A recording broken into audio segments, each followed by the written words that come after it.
My name is Cynthia. Welcome to Be Strong, a place where we discuss matters on faith, on lifestyle, on parenting, on relationship and marriage, and much more. I want to start by thanking all those who have subscribed to this channel, those that have liked, those that have shared, and those that have commented. If this is your first time on this channel, please support me on this journey. Consider subscribing. Thank you. Today, we are going to talk on how to spread kindness to the ends of the earth. In other words, how to infect the world with kindness. What is kindness? Kindness is the quality of being generous, being friendly, or considerate. It is the act of willingly or voluntarily and sincerely using your time, your talents, or your resources for the good of another person without expecting to be praised or rewarded. So, why should you be kind to someone else, to another person? They say, be good to the people on your way up the ladder because you meet them on your way down. That's right. But that shouldn't be the only reason why you should help someone, because that sounds kind of selfish. You're helping somebody because you are expecting some kind of gains in return. You should help someone because it's the right thing to do. You should help someone because that is what God is asking us to do. God is asking us to be kind because God Himself is kind. The Bible says God is love, and kindness is an act of love.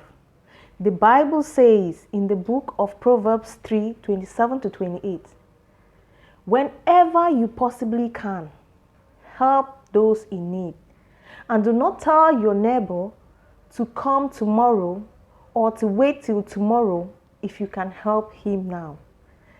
Proverbs 19:17 says, giving to the poor or the needy is like lending on to the Lord, and He shall repay you back for the kindness you have shown. Matthew 25:40 says, whatsoever you do to the least of my brothers, that you do unto me. For when I was in prison, you came to my cell to visit me. When I was naked, you gave me clothes to wear. When I was hungry, you gave me food to eat. That is what the Bible is asking us to be like, to be vessels of kindness and to spread kindness to the ends of the earth. How to identify a needy person? I'll tell you a short story. One day I went to the supermarket, and when I was about going out, I was about to pay. There was a man who was already there. He was about to pay, and then there was one other man before me. So the man who was paying, I saw him touch his chest pocket and brought out coins. And then I saw him search his trouser pocket again and brought out more coins. And from what he was doing, I could tell that the money he had wasn't enough, because he was about to search his other trouser pocket. Something told me, Cynthia, please help this man. He doesn't have enough money. So what I said to myself, oh, let me quickly check my wallet if I have enough money to pay for his groceries. But before I could do that, the man had paid and he was already going out. So what I did was I paid for mine and then I came home. But all through that day, I was disturbed because I did not help the man. I identified that he needed help, not because he asked for it, because what he had in his hands were just few items he needed. I could tell. So because I didn't help him, I was thinking if I had enough money, of which I could have easily sacrificed some of those things I was going to buy, because I was buying things for like 2 weeks. I could have kept some of them back to pay for his own.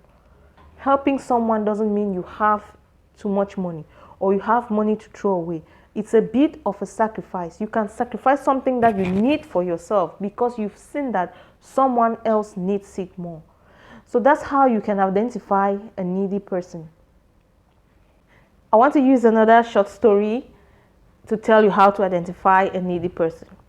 One day when I was in the university, I was so hungry and I searched the house up and down. There was nothing to eat.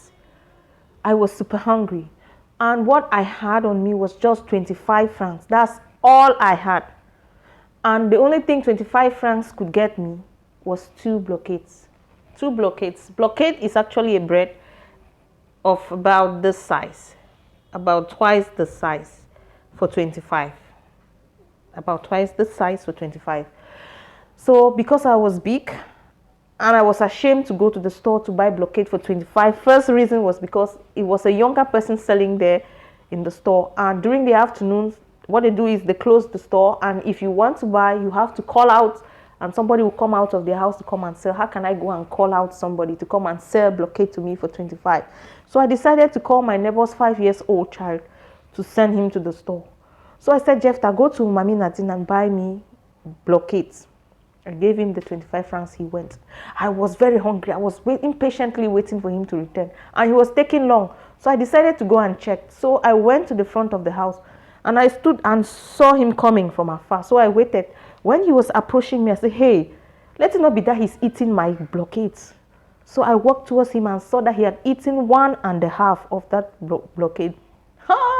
What I did was I first of all seized the half, threw it in my mouth and ate it, and then I pulled him to the back of the house where our room was. I started scolding him. Jephthah, I send you, say me go do it. I say me you go buy bread, can't give me. Or I say me you go buy and chop them. Tell me. I say me you chop my blockade, Jephthah. You chop my blockade. His mother was just standing there watching me. I was so mad. I was scolding him. Seriously. Jephthah, you chop my blockade. I will show you Pepe. You go shit them. As I was talking, his mother was just there watching me. And then she clapped her hand. Hey, boya una come. Cynthia, so now because of blockade for 25, you wire my picking like this? I beg, can't take chop chop. Can't take chop chop.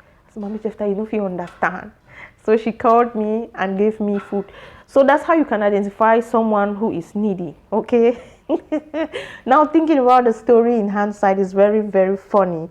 But then it wasn't for real. I was mad for real because, you know, I was really, really super hungry. So how do you infect the world with kindness? They say kindness creates a kind of chain reaction, what we call the domino effect. Look at the picture and you will see what happens. When the first domino falls, it causes the second one to fall, then the second causes the third to fall, and so on until all the dominoes in the row will eventually fall. That is what kindness does to the world. If you are kind to me, I am likely to be kind to another person, and then that person to another person, and then that person to another person, and it keeps going on and never ends until there's kindness right up to the ends of the earth. As you can see from the picture, the first domino creates a chain reaction, which is the cumulative effect produced when one element sets off the chain of similar elements. That is the kind of effect kindness will have in the world. If you start by being kind to just one person, be sure that your kindness will go right to the ends of the earth. I hope you found this video useful. Please like, comment, and especially subscribe. Thank you. I'll see you in the next video. Bye.